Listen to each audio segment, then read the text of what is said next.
It was a rainy evening in late September when I received a phone call that would forever change how I looked at my nephew, Jason. At 35, I had built a quiet, somewhat uneventful life in a suburb outside of Denver. I worked from home as a freelance editor, lived with my dog Max, and was used to my peaceful daily routine. My sister Emily, Jason's mother, lived just 2 towns over with her husband Rick and their only child, Jason, who had just turned 17. I had always seen Jason as a sweet, slightly awkward teenager who loved computers and rarely made eye contact with adults. What I didn't realize then was that he had a depth and strength most adults I knew lacked. That evening, Emily's voice trembled over the phone. "Jessica," she said, "I need to ask something big of you." Her words carried the kind of weight that made me sit down without even realizing it. She explained that she and Rick were heading overseas for Rick's work assignment in Tokyo, and due to visa issues, Jason couldn't accompany them immediately. They needed someone to care for him for a few months until things were sorted. Without hesitation, I said yes. Jason arrived the following week with a suitcase, his laptop, and an old duffel bag filled with books and wires. He looked unsure stepping into my home, his shaggy brown hair falling into his eyes and his shoulders hunched like he was trying to disappear. "Hey, Aunt Jess," he mumbled, avoiding eye contact as usual. I offered him a smile and a quick hug, sensing that the next few months would be a journey for both of us. At first, things were quiet. Jason kept to himself in the guest room, emerging only for meals or to take Max on walks. I tried to ask him about school, friends, hobbies, but his answers were short and distant. Then one evening, I accidentally walked in on him in the living room while he was deeply focused on his laptop. I was going to offer him a slice of pie but froze when I saw the screen. He was designing something, an intricate, glowing 3D model of a city. "What's that?" I asked, genuinely curious. For a moment, he looked panicked. Then he closed his laptop halfway and shrugged. "It's just something I've been working on," he said. I sat down beside him and asked if he could show me more. After a pause, he nodded slowly and opened it again. What followed was astonishing. Jason had built an entire virtual world from scratch. He explained that it was a project he had started a year ago, a combination of architecture, engineering, and storytelling.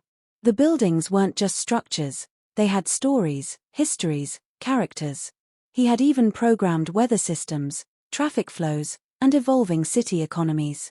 I was stunned. "Jason, this is amazing. Have you ever shown anyone this?" He shook his head. "No. I don't think people would get it. They just think I'm weird." That moment marked a turning point. Over the next few weeks, I encouraged Jason to share more about his virtual world. He started opening up little by little. I learned that he struggled to connect with people at school, that he had been bullied in middle school for being too smart, and that he found comfort in creating things no one else could see. But now, I was seeing them and I was in awe. I suggested he enter a local tech competition that was coming up in Denver. At first, he resisted, worried he'd be judged or dismissed. But with a bit of persuasion and a promise that I'd be there cheering him on, he agreed. For the next month, our home transformed into a lab of creativity.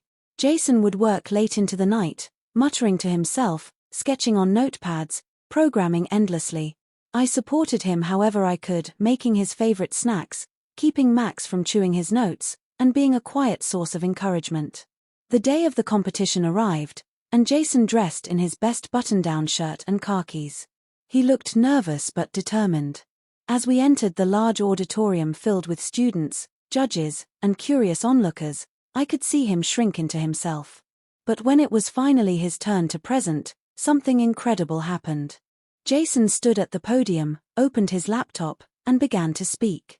His voice was shaky at first, but as he explained his virtual world, he transformed.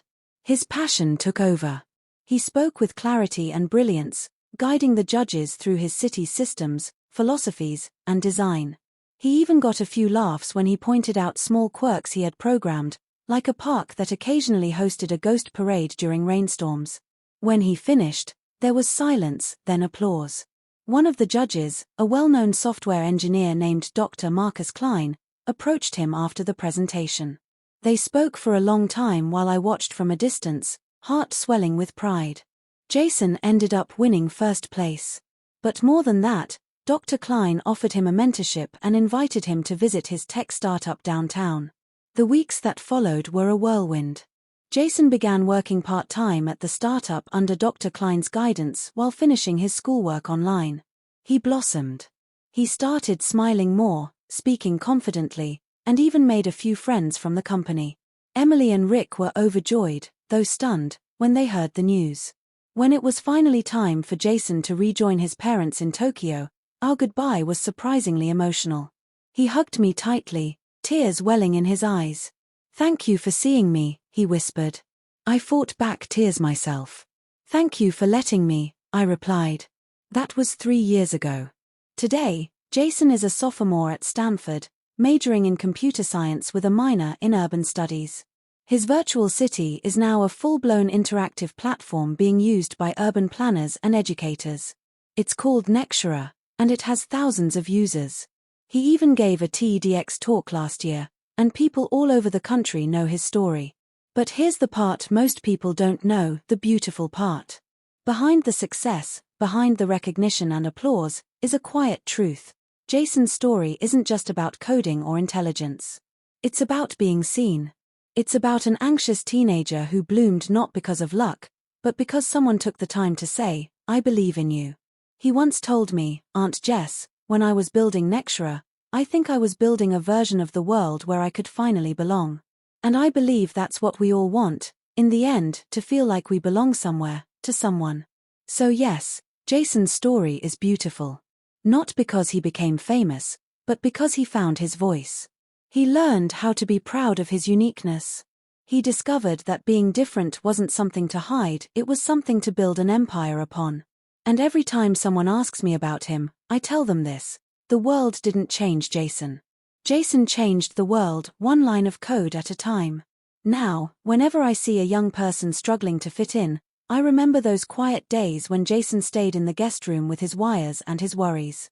And I remind myself and them that brilliance doesn't always roar. Sometimes, it whispers quietly behind a closed door, waiting for someone to knock and say, "Show me what you see." Jason showed me his world. And I'll never forget how beautiful it was.